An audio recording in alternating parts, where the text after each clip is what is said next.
The next round of BTO flats are just around the corner. Time for us to cover different sites and figure out which one might be the best for you. What's up, Elliot here. Welcome.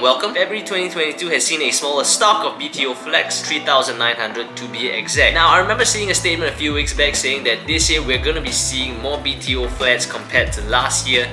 So let's hope we see that soon. A total of 6 projects spanning across 4 estates. Let's go through each one of them individually. And of course, if you want to find out my opinion on which one is the best or which one is my favorite, I'll stick to the end. Let's start with Geylang. Relatively small with 440 units comprising 2 flexi, 3 and 4. Oh shit!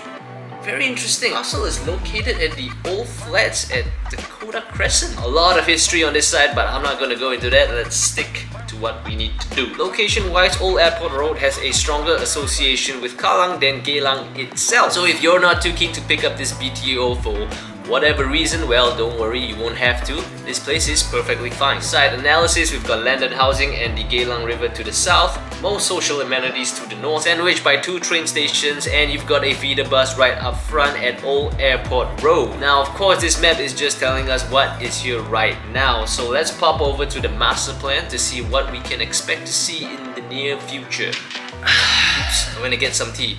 Tea's really good, you should really get some tea.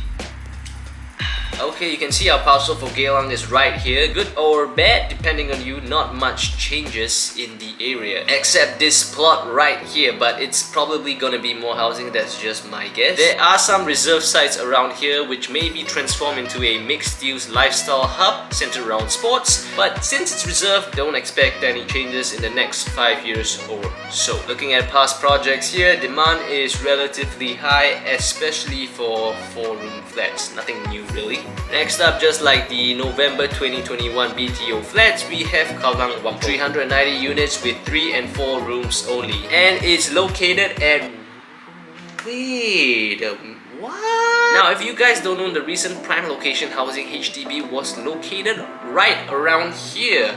It's literally 400 meters away, right? You can see it right there on this side. And this side doesn't have the PLH restrictions, and that's just crazy. Maybe they'll change it closer to the date, but as of now, this site doesn't have any restrictions. I guess I don't really have a lot to tell you about this site, which you probably won't already know. It's very centrally located. You could probably take a 5 minutes bus ride to Bugis itself. Anywho, let's do a site analysis. Here's our site. Just like the Geylang site, you've got a small promenade to the south, 2 utility zones, so take note of that, and a ton of commercial. Lot ratio is also much higher compared to other parcels in the surrounding, which generally mean your stacks are going to be taller and better views. And oh, this is a really cool looking hotel, so in terms of view, I think not too bad. You're also about 400 meters away from these 2 MRT stations. Pretty effing good. From the past projects here, demand is pretty high, but 4-room flats, that is exorbitantly high. That's crazy. Let's head over to the 2 plots in Tengah. The first plot has 710 units with only 4 and 5 and is located on the border of the Tengah planning area, quite close to Jurong West. Wow, a lot of water this time around. We've got a pond to the south, sports and recreation, always a good sign for appreciation, schools and 2 train stations in the vicinity. Not much retail except for this giant block right here. Probably going to be a neighborhood mall like Wisteria Mall in Yishun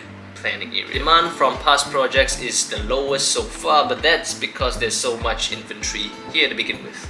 Plot number 2 for Tengah has 590 units with all room sizes available, located near central Tengah. No water body this time round, but you benefit in terms of location. Our site is very close to this mixed-use plot and Tengah train station. A good indicator for what to expect from this plot, take a look at Waterway Point in Punggol and the HDB flats surrounding that.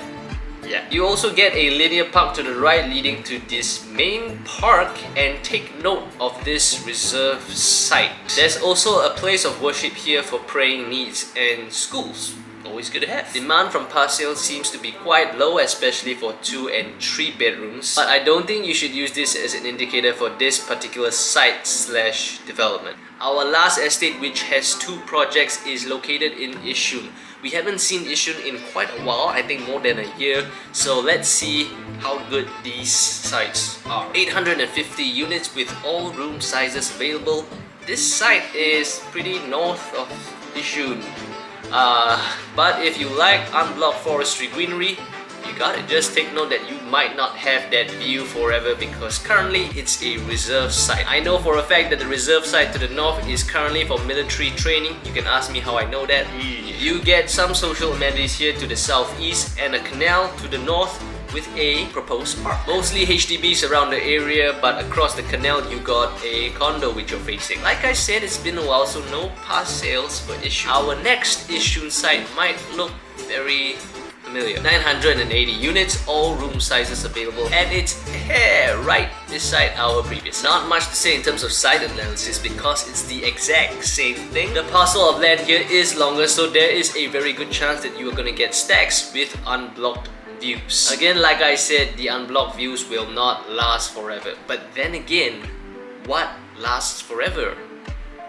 Really? Okay, we started out pretty strong with our first few projects. Got great location, amenities, connectivity, and then it kind of got sad when we headed to Yishun. My ranking for the best project, and it was close, has to be Kallang Whampoa, followed by Geylang. Personal preference, I do like the Geylang project a little bit better in terms of the neighborhood sentiment and the overall vibes that it gives off, but who cares about my personal preference? The fact that Kallang Whampoa isn't bound by the PLH scheme and is literally a 5 minutes walk from our November 2021 Roche's site is completely insane, and I'm quite sure that alone is going to add a small premium to the stacks at Kallang Whampoa. My third favorite would be the second site that we covered in the planning area of Tengah. I kinda already said it right at the start. Just look at what waterway point is currently, and being located in the cornerstone development just like that in Tengah is an easy win. Only reason why it's not higher up is because of the number of stock that Tengah has, and that only matters if you're looking to flip the property. If you're looking to stay,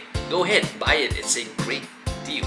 I hope you enjoyed my coverage of the February 2022 BTO sale. If you like this sort of stuff, give me a like, and if you don't, give me a dislike, and tell me in the comment section below why you dislike it. I would really want to know. I hope you have a great day, and till next time.